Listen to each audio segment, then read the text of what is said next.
let's go just basically look at the definition of retirement. The basic definition of retirement is when you leave your job. Does that have anything to do with money? Well, we have then assigned this whole value that retirement should also then allow you to leave your job and not have to worry about paying your bills. But is that the case in America today?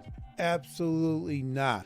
The statistics are insane. The numbers of baby boomers that will be retiring and they're going to be living just off of Social Security after 2 or 3 years of spending down whatever little bit of money they've saved. That's what's going on. Do you want to be part of that?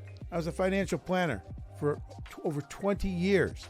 And with all the people that I would run into, all the people that had W-2 jobs, all the people that have been putting money into 401ks and IRAs, do you know how many? I probably have worked with up to 2,000 people.